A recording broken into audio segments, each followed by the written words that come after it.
Hello, this is Dr. Charmaine Gregory, and it's been a bit that I've been on, but wanting to do this live a couple of days and on and be the first to say that I'm sorry.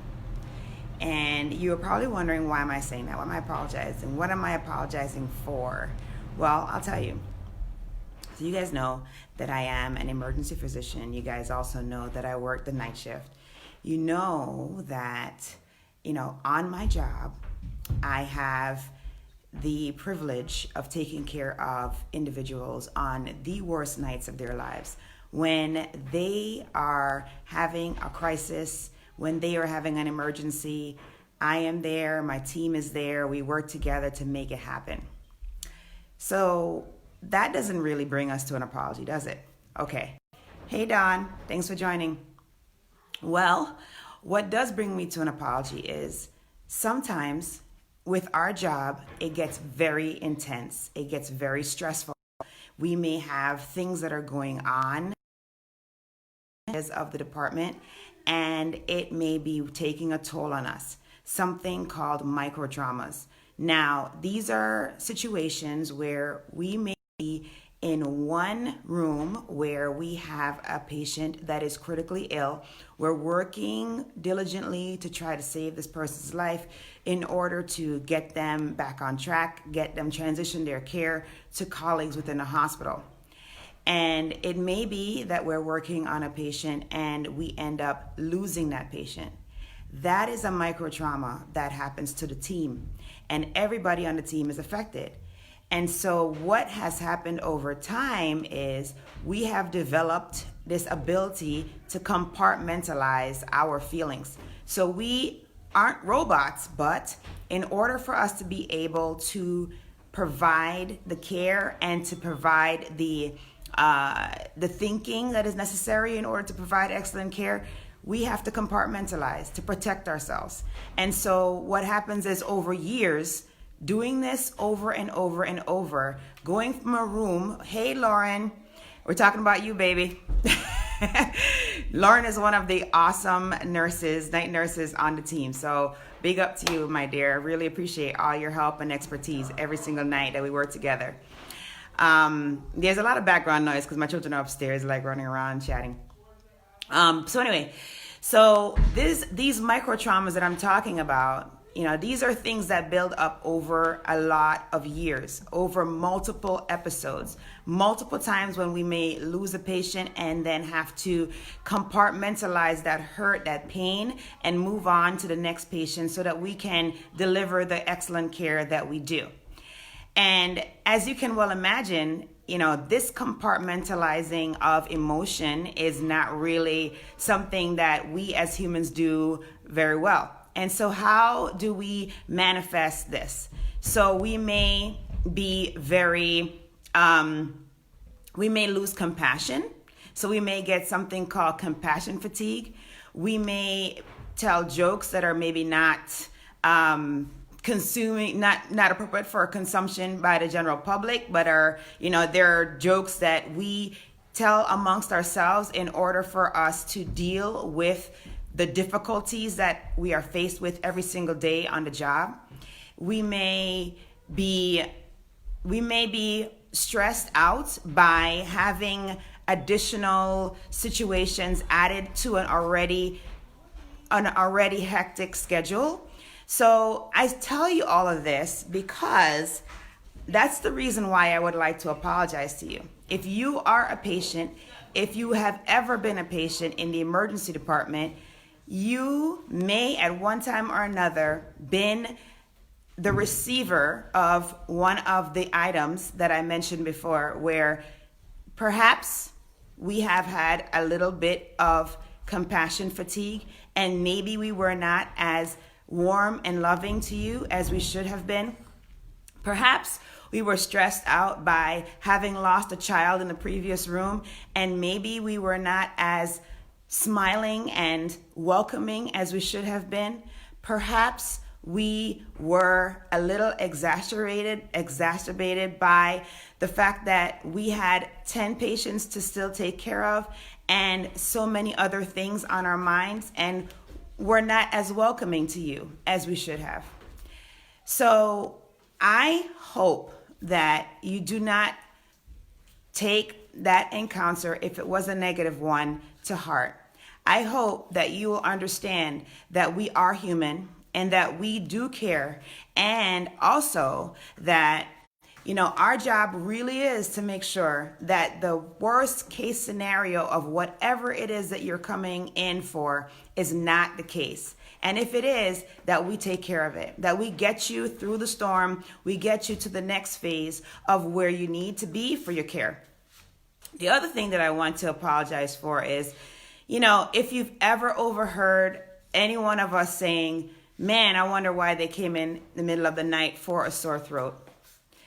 I want to apologize for that, because in honesty, and this is something that I have changed in my own practice, I have literally had to mentally correct myself, because I feel like this is something that can definitely overtake us, and it is because we are human, right? It's because we're human that this occurs. And I have literally had to be taking a conscious effort to recognize that it is not a choice usually for folks to come to the emergency department. Usually it is because of a concern.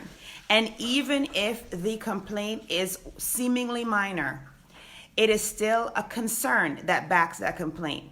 So maybe the reason why you are coming to the emergency department in the middle of the night with a sore throat is because you had an uncle that had a sore throat. And the next time you heard about that uncle, he actually was diagnosed with cancer, or he actually died. Maybe you have a mild headache and you're thinking about your aunt who had an aneurysm, and that is your main concern. Maybe you have a belly ache and you went online and you looked up your symptoms and it said that it was something bad. I get it. I apologize if we ever came across in any way in a negative fashion, because the truth is, it is not your job to determine what is an emergency. That's not your job. Your job is to come to us and have us determine if you need emergent intervention or what is happening. Because why would I expect that you could go on Google, figure out what the problem is, and then present to me? Why would I expect that? I would expect that you would come in, and I get it, in the middle of the night, there are going to be some things that are not as major that you would come in for. But if you have a reason for coming in, express that. If your concern is Uncle Charlie and his throat cancer, and you're worried that you may have cancer, that's why you're having your throat pain, tell us, because that sheds immense light on the situation. If you're worried that Aunt Sally had an aneurysm and now you have a headache and you're worried that you have an aneurysm as well, tell us, because that sheds light on the situation. The more information that you can give to the people that are taking care of you is the better care that you're going to have. And I totally do not expect that you're going to sit at home and be able to determine whether your headache is a good headache.